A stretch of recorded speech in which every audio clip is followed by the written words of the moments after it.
Pemirsa, Anda masih dalam acara Zooming with Primus dengan topik menunggu stimulus bagi industri otomotif.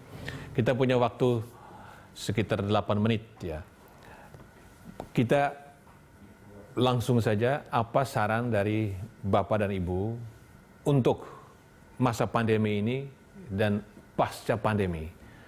Pandemi tentu diharapkan bagaimana insentif fiskal bagi otomotif untuk masa pandemi sampai tahun depan, kalau tidak salah masih kita dalam situasi pandemi, dan bagaimana mengantisipasi pasca pandemi karena kita melakukan transformasi ekonomi. Barangkali mulai dari Pak Bebin. Pak Bebin, silakan Pak. Iya, jika hal itu dimungkinkan, artinya bisa dilakukan beberapa potongan-potongan pajak, maka tentunya akan cukup membantu dalam pemasaran dari produk-produk industri otomotif ini. Namun yang terbersit saya pikirkan adalah andaikan peraturan tersebut tidak hanya bersifat temporary, tetapi langsung saja berkesinambungan gitu ya, sehingga jangan seperti ini peraturan musiman gitu. Sudah matangkan untuk berkesinambungan. Karena tadi apa yang disampaikan Pak Kukuh itu sebuah berita gembira bahwa pajak bukan lagi seperti sekarang ini yang saya katakan itu peninggalan mungkin 30-40 tahun yang lalu. Pajak berdasarkan CC, itu kan kuno. Di luar sana, di negara-negara maju, pajak kendaraan berdasarkan standar emisi. Kendaraan yang jorok, yang polusinya tinggi, ya bayar mahal.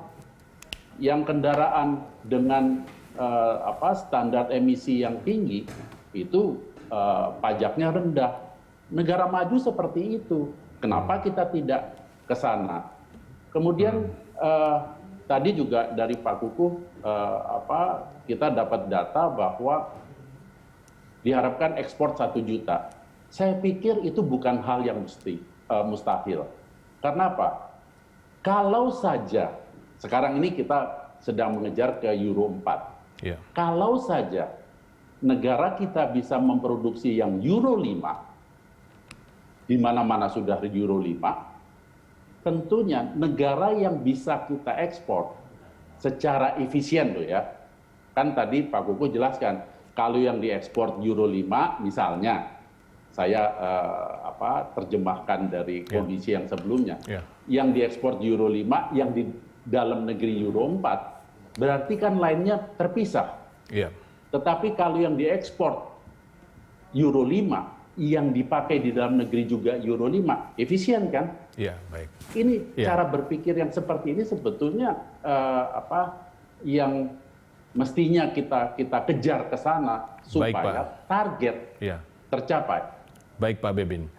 Sekarang Pak Kukuh, jadi sudah mengerucut ya, kita mendorong supaya pajak itu berdasarkan standar emisi. Nah, apakah perusahaan otomotif kita sudah siap dan dengan itu kita bisa achieve target ekspor 1 juta dan bisa kapan itu? Dan dalam negeri akan lebih dari 1 juta juga. Silakan Pak Kukuh. Baik, jadi kalau itu bisa dilakukan dari industri tentunya siap. Karena industri kendaraan bermotor atau industri otomotif ini adalah industri global. Jadi kalau kita bisa memasuki global supply chains, maka kita juga akan menjadi pemain utama. Itu sebabnya upaya yang dilakukan adalah berupaya untuk segera menyamakan standar-standar yang ada sesuai dengan global requirement. Sehingga kita tidak menjadi pemain unik yang hanya memproduksi untuk kepentingan dalam negeri. Nah, munculnya PP 73 ini juga akan menarik. Itu kita istilahnya harmonisasi tarif pajak kendaraan bermotor. Karena kemudian nanti akan muncul kendaraan-kendaraan varian baru yang bisa digunakan di dalam negeri, tingkat emisi gas buangnya rendah, kemudian fuel efisiensinya juga sangat ekonomis, bisa dipakai di dalam negeri, namun juga laku untuk diekspor. Ini yang dikatakan oleh Pak Bebin, juga Bu Restu tadi, ini peningkatan kapasitas yang ada dan juga kemudian mengoptimalkan kemampuan kita.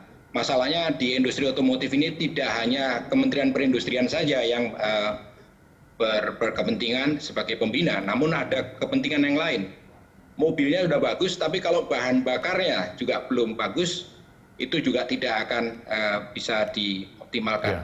Inilah yang jadi PR kita bersama, bagaimana kita bisa mewujudkan tadi Pak, 2 juta mobil domestik, 1 juta ekspor. Karena ini juga lapangan kerja, ini juga prestis bangsa Indonesia sebagai basis industri kendaraan bermotor di kawasan Asia misalnya kan. Ya, kapan bisa tercapai Pak Kuku? 2 juta itu kapan bisa tercapai menurut Pak Kuku? Kita harapkan di 2025. 2025, oke, 2025. Ya. Kemudian apakah sekarang industri kita sudah menjadi bagian dari global supply chain saat ini? Sudah Pak, jadi sudah, ya? Tadi dikatakan Bu Restu, kita sudah mencapai 1 juta yang dicapai dengan susah payah. Jadi dari kacamata produksi, kemampuan produksi, kita telah memproduksi di atas 1 juta, sekitar 1,3 atau 1,4. Itu ranking ke-13 di dunia Pak. Kita dikalahkan Thailand yang menduduki ranking ke-10 karena dia memproduksi lebih dari 2 juta. Kenapa nggak kita bisa meningkat ke sana? Namun dari kacamata pasar domestik, Indonesia menduduki ranking ke-15 saat ini di dunia. Karena tahun lalu penjualannya sekitar 1.032.000. Kita mampu mencapai standar Euro 45 ya, mampu kita.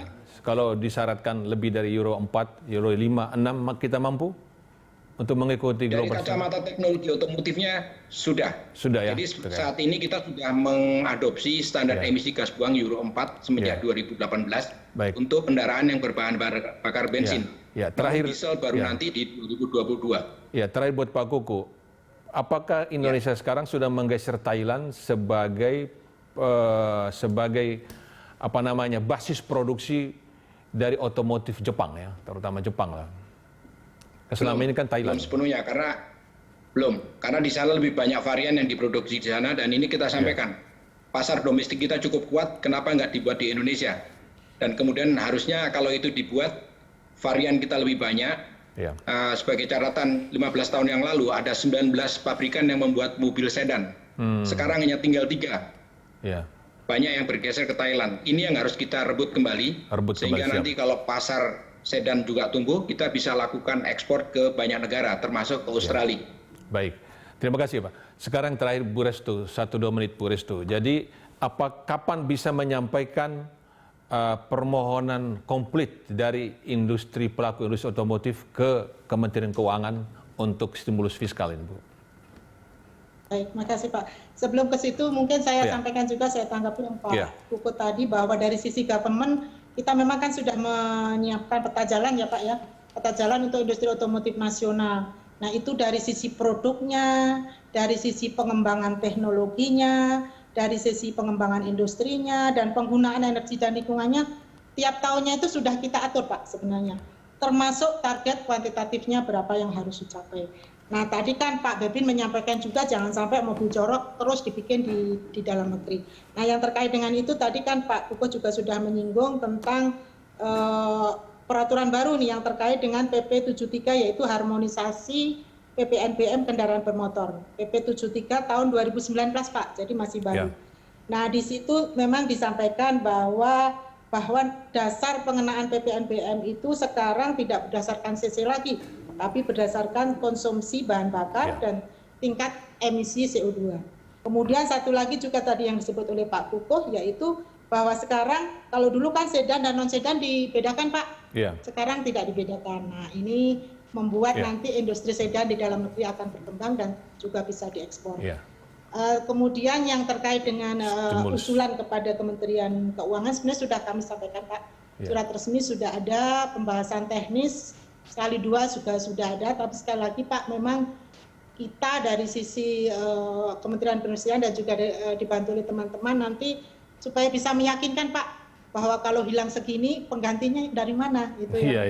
Yang selalu memang itu aturannya seperti itu Pak yang harus kita penuhi. Tapi surat resmi dari Pak Menteri sudah ada, tinggal pembahasannya aja, mohon ditunggu, mohon sabar. Pak Babin dibantu juga, Pak Babin mungkin nanti bisa supaya Kementerian Keuangan segera memenuhi keinginan ini. Mungkin seperti itu Pak. Terima kasih. Pemirsa, para pelaku otomotif nasional sudah optimistis bahwa Indonesia bisa bersaing dengan negara-negara lain. Saat ini saja industri otomotif kita sudah menjadi bagian dari global supply chains. Mampu secara teknis, mampu memproduksi produk otomotif dengan standar Euro 456 sesuai dengan permintaan pasar. Nah, dan tahun 2025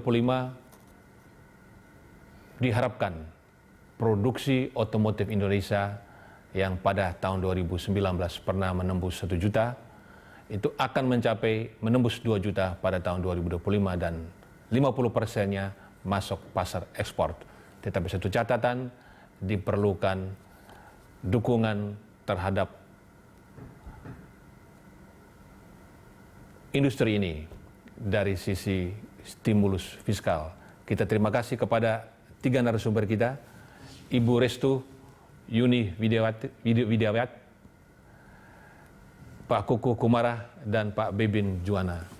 Pemirsa, kita jumpa dalam Zooming with Primus kali berikut.